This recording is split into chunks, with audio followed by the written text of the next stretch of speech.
I know you're probably thinking, like, say, is this headband red? It's actually pink. And I think, and my shirt's red. So, yeah, like, the... So, hey, yeah, we're back to looking at episodes of the show, the show, Lexx. I'm about to say Farscape, but I think we finished that show. Yeah. With the episode Fire and Water.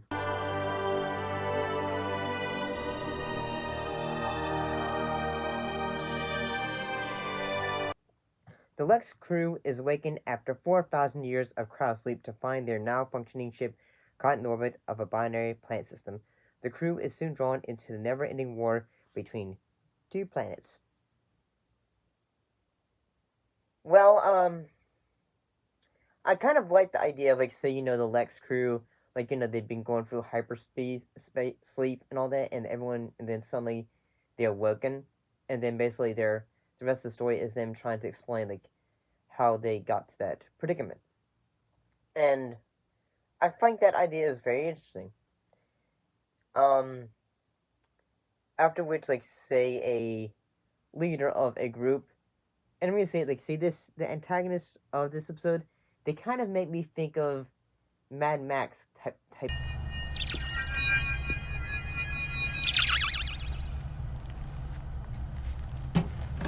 Bring me to Zev! Who is Zev? Villains. And that, like, say, like, mostly it's just, like, say, their fashion sense, I'd say. And I'm gonna say at the same time, I was just thought this episode was just, like, say, this one was just, like, say, an episode, I just thought, like, say, okay, this one's just alright. Like, they have some interesting ideas in that, during the moment, like, say, when the flashback sequence of the episode, in which they are, like, like, looking back and say, hey, like, Lexx is a bug, and, like, he's, like, say, I cannot do that, Stan. I am hungry, Stan. And it's like, say, oh yeah, I forgot, Lexx is a living being. I mean, most because, like, say, yes, when they ever, I don't remember that, like, say, being brought up, but maybe, because sometimes, like, say, some episodes, I don't think some episodes, because, yeah, Lexx is a living ship, or organism, and at the same time, I did think that there were some pretty cool ideas, like in that there is a moment in which, Stanley Tweedle, he gets held hostage, and, like, basically he's having to run on almost like a exercise bike. Well, okay. I'll do it. For a while.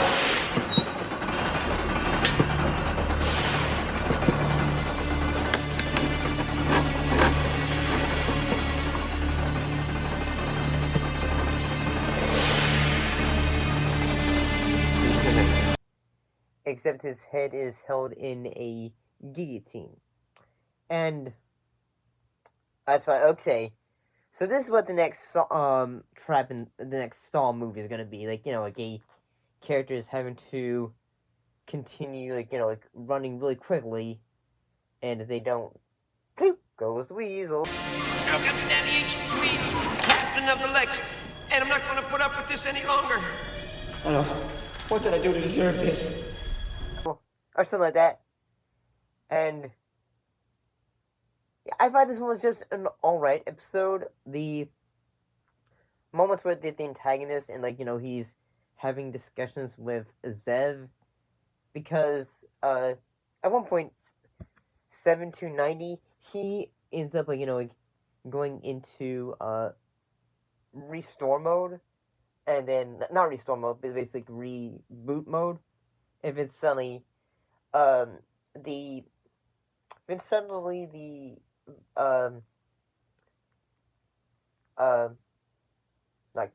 not Zev, Kai shows him, he goes, like, say, are you alright? 790. And he goes, like, say, Hello there. 790. Do you love me? Desperately. Then you will help me locate them. Whatever you say, heartthrob. Because suddenly he does not remember Zev.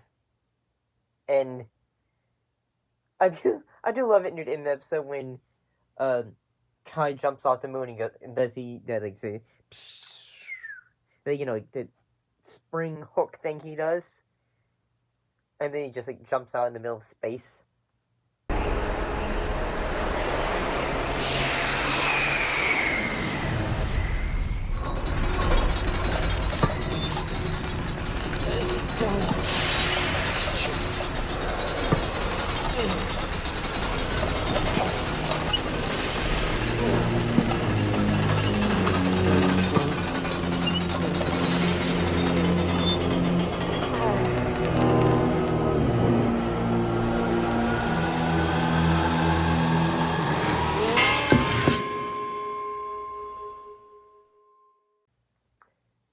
So this one was kind of interesting. At the same time, I was just like, say, uh-huh. It was just like, say, yeah, it was okay. Was it interesting? At times, yes. Was this like one of the episodes where I'm just like, say, I think it was like, say, since like this is like I'm guessing there's like a part 2 of this episode of this storyline. I was just like, say, okay, like, I guess the introduction of this one is just like, alright. Maybe the second part of it would be a bit better, but maybe I'm wrong. Maybe it gets better with the story. See ya.